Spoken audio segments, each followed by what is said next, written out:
Hello, I'm Christina Simmons with American Friends of the Prado Museum.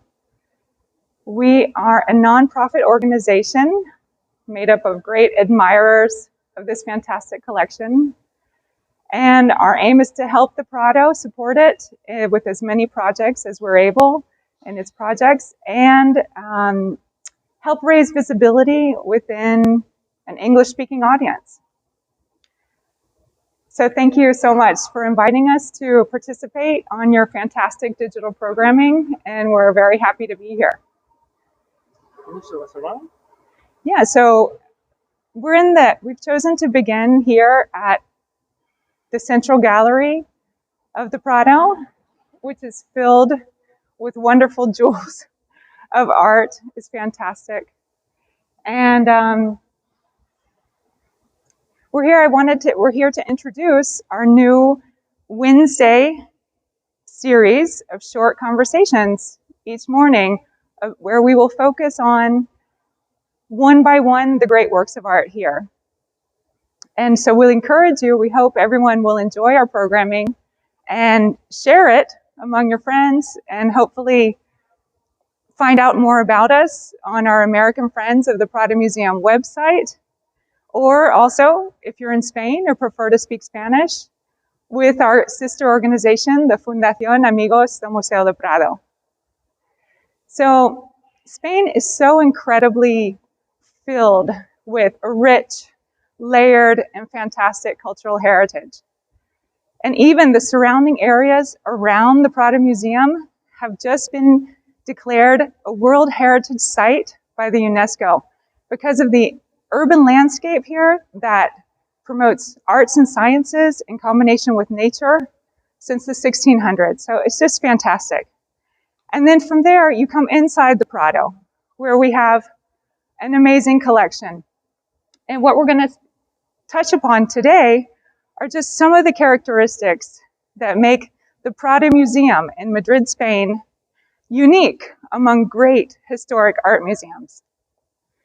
And in that sense, we might be used to a more encyclopedic approach to art history in a museum, whereas the Prado opened 200 years ago with a nucleus that came directly as initiative from the King and Queen of Spain that was bringing the Spanish royal collection from the palaces to open this museum. So it's a collection that was made up by the Spanish royal family over centuries, from centuries before, centuries of great art patronage, active art patronage. And it was incredibly marked by great monarchs of the 15 and 1600s. Charles I, Philip II, Philip IV, these are the more active art patrons. And their choice of artists and what they liked greatly marks the characteristics and personality here at the Prado. It was Charles I who began collecting and chose became a founding pillar of the collection. He chose works by Titian. And we're walking down the Central Gallery that are filled with these great Venetian colorist paintings by Titian and colleagues of the same time, like Tintoretto and Veronese. Like this one by Veronese? Like this one by Veronese, which is filled with atmosphere and color and suggestion. So the choice of the Venetian painters, they had a technique that really championed color and a style of loose brushstrokes. And the loose brushstrokes they would use to form this color to make it into form. And from this time onward, Spanish monarchs were really looking for painting that brought out the most emotional and sensual aspects in art. So here we're going to come to the connection between the Central Gallery, we call it Galería Central in Spanish, and then one of the sanctuaries of the Prado Museum, which I think in classical Spanish understatement is called Room 12. So here we have paintings by Titian of the monarchs we've spoken about, Charles I of Spain, who is also Charles V, who is the Holy Roman Emperor. And Titian creates the image of the Spanish monarchy. He sets the stage, shall we say, that other painters will follow as an example. And he's the first to create an equestrian portrait, which is so majestic, so full of atmosphere, wonderful colors, to create it's just a regal sensation. So this is kind of one of the pillars beginning the Prado Museum's collection. And then we see it in front with this wonderful opportunity to see Velázquez in Las Meninas in front of us. So from Titian, there are over, I believe, close to 50 works of his here at the Prado. And the Spanish monarchs would continue collecting artists that followed in this colorist line. Like we see behind me, a gallery with both sides filled with Rubens and also Van Dyck. But then to add to this, Philip II, who's the son of Charles I, is very interested in Flemish painting of the 14 and 1500s. And so downstairs below where we are now, there's amazing works of art by Roger van der Weyden, by the world's greatest collection of fascinating Bosch. And then both of these lines were in Palace when, like, for example, look at these beautiful Rubens that are so filled with movement and color and emotion, charged with emotion.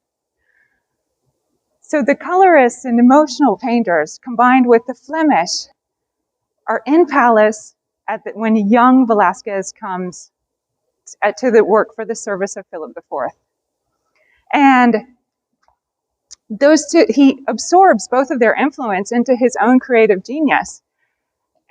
He's working for Philip IV, who has Velázquez at his court, but Philip IV is a great art collector. He's also sending out diplomats around Europe. You know, the Spanish Empire is very connected throughout Europe, and he is actively acquiring the best art available that he can. And he even sends Velázquez, not only, Velázquez's work doesn't only work as a painter for the court, but he also travels to acquire more fantastic art pieces. And all of this comes together to create the nucleus of what is the Prado Museum. So it's a collection that existed long before it opened as a museum. And it came straight from the artist to the patron, to the palace, to the museum. So it's been incredibly cared for. And most of the paintings are in wonderful condition. And it's a privilege to be able to see them. And they're so extensive that it's a place where we can see the development of the artists. Like most of Velázquez's production is here, along with other great artists of the Spanish Golden Age of Ribera, Murillo, Zurbarán.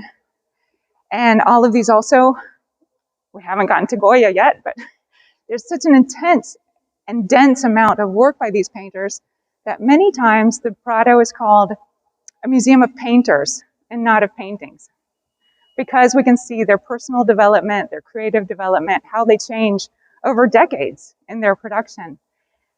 But the Prado is not only painting, it also has an incredible sculpture collection that begins with ancient Greek sculpture, has beautiful decorative arts, has an amazing holding of drawings on paper, works on paper, so that it is a place to study and learn, as it has been for centuries for artists. How did artists learn before we had art schools? They learned by looking at each other. And we can see the influences and the interconnections here between these artists. So from American Friends of the Prado Museum, we thank you for watching us. We thank you for being invited to participate in the Prado's wonderful digital programming. We'll hope you share this weekly Wednesday series of short discussions that we'll have, and enjoy it with us. Hopefully support us by seeing us on our webpage and on the webpage of our sister organization in Spain, the Fundación Amigos al Museo del Prado. So thank you very much, and I hope to see you next week. Come back.